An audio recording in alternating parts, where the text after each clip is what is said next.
Welcome to this edition of the Head to Head Podcast. I'm your host, Cam McKinney, and this is episode number 128 of the podcast. And in this edition of the podcast, I'm talking about the Red Sox naming Alex Cora as their next manager again. This guy served a 1-year suspension for his part in the Astros sign-stealing scandal. He lost his job with the Red Sox. He resigned in shame, and now, a year later, Alex Cora is back as the manager of the Boston Red Sox. My opinion on this matter is that I think this was in the cards the entire time for the Red Sox. The minute Alex Cora resigned, I think there was a plan in place for him to come back and manage the Red Sox the following year. That's why they named a guy like Ron Roenicke to just sit there, lose a bunch of baseball games, and then name Alex Cora as your next manager. It's the reason why they didn't try to go out and find a guy who could win some baseball games, because I think having a guy like Ron Roenicke lose a bunch of games now makes it look better when Alex Cora walks back in the door and all of a sudden starts to win meaningful games again. I think it was the perfect setup for the Red Sox to bring back Alex Cora. And then the position of Chaim Bloom on the matter. Listen, a lot of people think Chaim Bloom did not want this to happen, but I think he was faking out the media by acting like there was no way they would ever bring back Cora because he didn't want it to be obvious. I think Chaim Bloom actually wants Alex Cora as his manager. Because I think at the end of the day, the position that Alex Cora is in right now is that he needs to be a lackey to the analytics. He doesn't have the job security he had before. He has to do everything that Chaim Bloom wants him to do with the rotation and the lineups. Alex Cora is going to be a lackey to the Red Sox analytical department now, the way that Kevin Cash is with the Rays. This is a guy who's basically lost all of his cachet from being the manager of the best Red Sox team of all time. He's lost all that. He's not looked at the same way we thought of him. I thought of Alex Cora as a guy who would be the manager of the Red Sox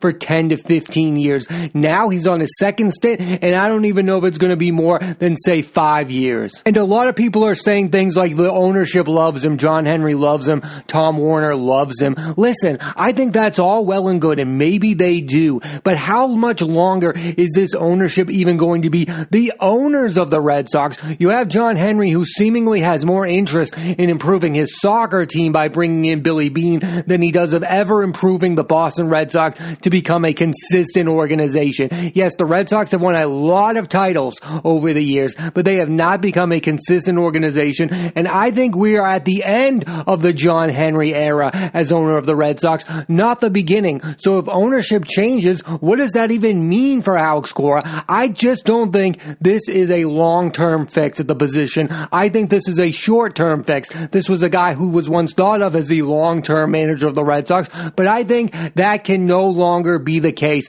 I think this is a 3 to 5 year window of Alex Cora being the manager of the Boston Red Sox. I don't think he's going to be the mainstay we all thought he was going to be. And my overall thoughts of him as a manager is I don't think he's as great as he was in 2018, and I don't think he was as average as he was in 2019. I think the answer is somewhere in the middle. I think he's a pretty good manager. I don't think he's a top tier manager. I think he's the kind of guy who can win a championship, of course, when he has a stacked baseball team. But now that he's coming back to the Red Sox, the one thing that they don't have is they don't have a stacked baseball team moving forward. Unless this offseason they're going to go out and spend a lot of money, this will not be the same situation for Alex Cora as it was in 2018 or even 2019. What I find interesting about Alex Cora's early tenure as manager of the Red Sox in 2018 was the confidence that he has. Is that still going to be there when he's coming back from a sign-stealing scandal and now people look at him and go, well, guy, do you really have all the answers, or did you just cheat your way to the top? Listen,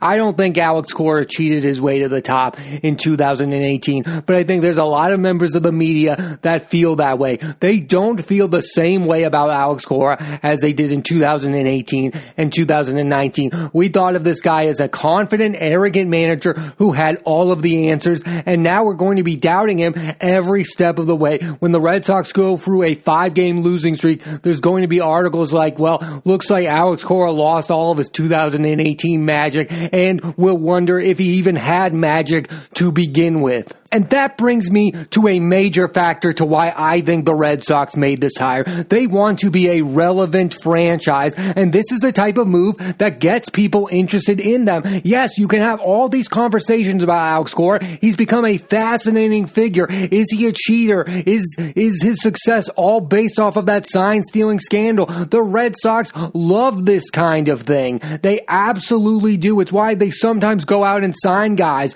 because they want to be relevant. You can't deny that's a factor in this hiring. Yes, it would be an interesting hire if they hired Sam Fuld, but we probably wouldn't be talking about it for weeks on end if that were the case. But this hire of Alex Cora, we will be discussing months into the baseball season. We are going to talk about the Red Sox a lot next season because of this hire. Sam Fuld might have been the better hire, who knows? But the more interesting hire is definitely Alex Cora, bringing a guy back from exile who won the most games ever in franchise history. Yeah, that's a pretty interesting story, and see if he still got the goods. I think the story of Alex Cora coming back is a major factor in the Red Sox wanting him back, because there's not a lot of things on the Boston Red Sox right now that are interesting. Yes, they still have Bogarts, they still have some good players like Vasquez, but they lost a guy in Mookie Betts, and they lost some of their interest from the public, and this gets that back in some way.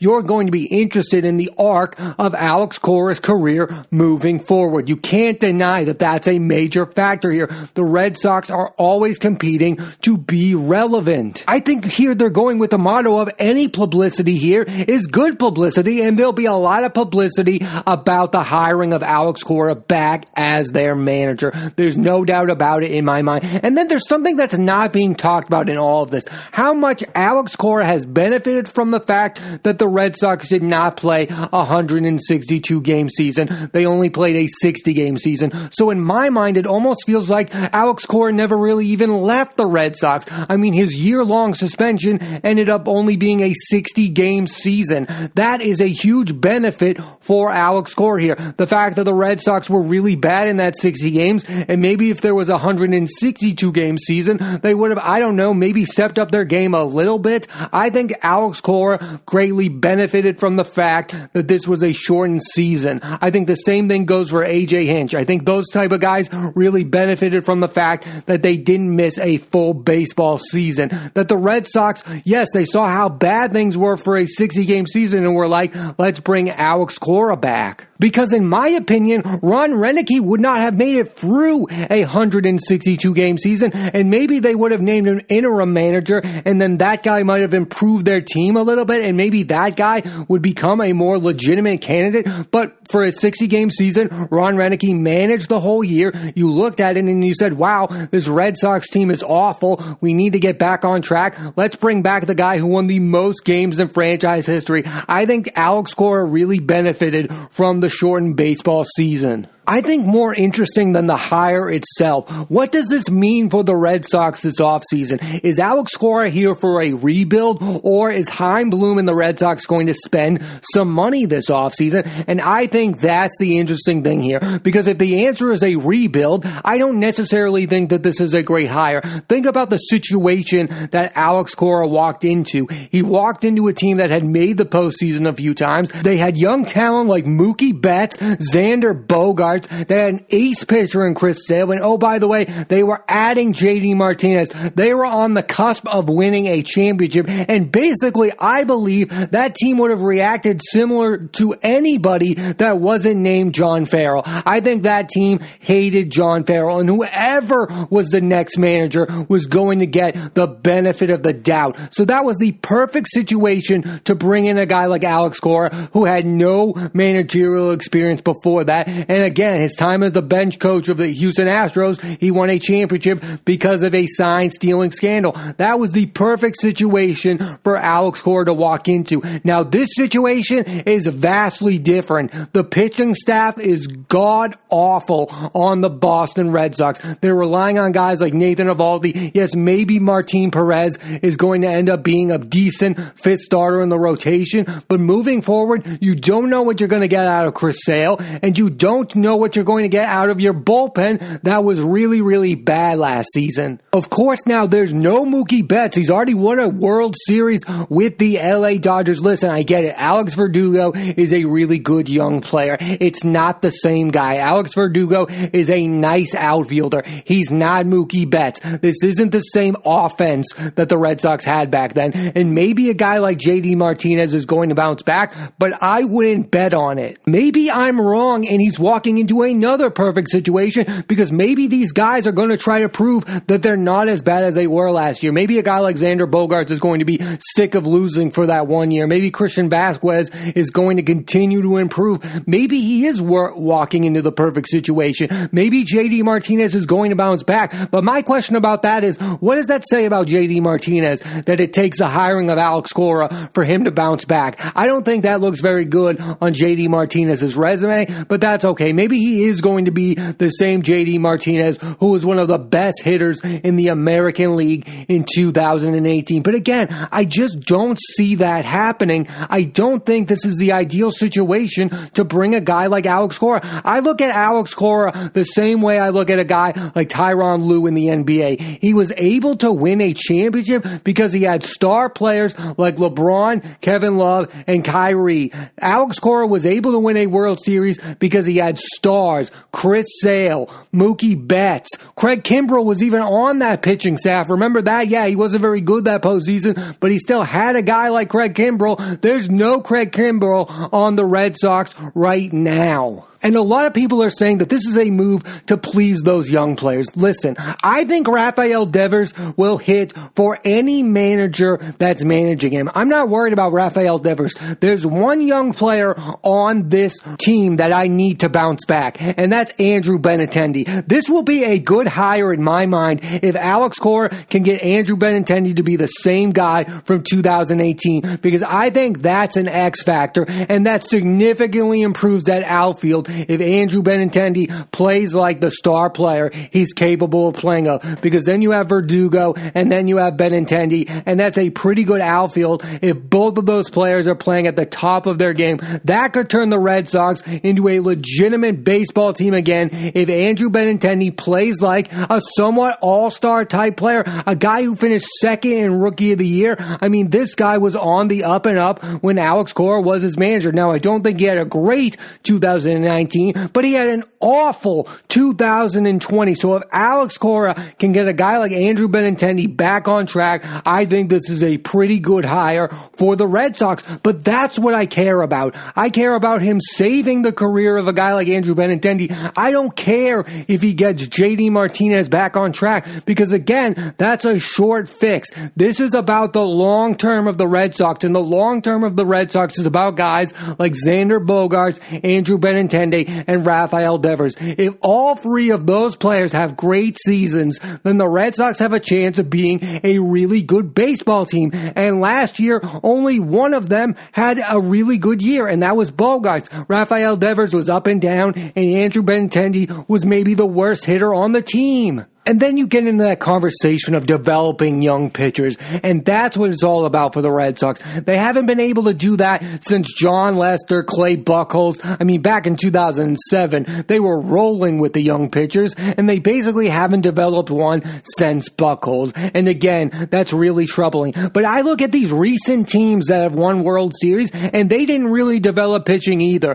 The Houston Astros didn't develop star pitchers. They went out and they got a guy like Justin Verlander. They got a guy like Garrett Cole. The Chicago Cubs didn't develop pitchers. They brought in proven postseason pitchers like John Lester and John Lackey. And oh, by the way, while I'm at it, I really hope the Red Sox do make a run at bringing back John Lester to end his career as a member of the Boston Red Sox. I think he's one of the best lefties of his generation, and he's one of the best Red Sox pitchers of all time. I really hope they get him at a good cost. Bring back John Lester for like a 2-year, $15 million million deal. Make it happen, because I do not like the way it ended for Jon Lester and the Boston Red Sox. He's probably my favorite Red Sox pitcher of all time. I'd absolutely love him to end his career where it belongs, as a member of the Boston Red Sox. But getting back to my point, all these teams that have won the World Series recently did not develop their pitching. They just went out and bought it. The Los Angeles Dodgers developed Clayton Kershaw and Walker Buehler. They're the outlier. Most of these teams are winning championships by buying starting pitching, and that's what I think the Red Sox should do, because if you try to develop it, it will take too long of a time. Yes, you should try to develop young pitching, but while you're at it and to remain relevant, go out this offseason and pay for some starting pitching. And there's some good ones out there. You have Charlie Morton, who had a really good postseason for the Tampa Bay Rays. I think Charlie Morton would rather go to a team on the brink of winning a championship. But if I were the Red Sox, I would maybe overpay a bit to get a guy like Charlie Morton. Get a guy in that pitching staff with experience to help maybe some young guys develop into some really quality starting pitchers. What's wrong with that? You can do both things. You can develop some young pitchers, and you can buy some veteran pitchers so you can remain relevant and become a consistent organization. I'm just sick and tired of the Red Sox having down years where they finish in last place. The type of baseball teams I like are like the St. Louis Cardinals. The St. Louis Cardinals go through their ups and downs. There are years where they win championships, and then there are years where they don't. But every year they are somewhat relevant because they remain a 500 baseball team. And I get it, that doesn't interest a lot of people, but I'm sick and tired of having years where I don't want to watch the Red Sox at all. You always want to watch the St. Louis Cardinals because they're always somewhat interesting. And that gets me to my main point about this hiring of Alex Cora. Does this mean the Red Sox are back on track, or does it mean that they're unrealistic about where they are as an organization? Do they think they're an Alex Cora away from winning 100 games again and going back to the World Series? Or are they realistic about where they are, and Alex Cora is now going to be back, part of a rebuilding process? And again, I'm not a huge fan of Alex Cora being the head of a rebuild. I don't think he's capable of that. Again, he walked into the perfect situation where they had Mookie Betts, they had Xander Bogaerts, they had Chris Sale, they had Craig Kimbrell, they had JD Martinez, they had a ton of guys that wanted to prove they could win the World Series and that they were better than those teams that lost in the postseason with John Farrell. They had all the motivation in the world. Yes, I think this upcoming Red Sox team will probably try to prove they're better than they were in 2020, but that doesn't mean they are on a contending postseason level baseball team. I don't think the Red Sox are going to lose 100 games next year, but I would be ultimately shocked if they were able to get to 500. And that's what I think would have to be for them to have a successful year last year. Get back to a respectable level. And I think the only way that they could do that is if they spend.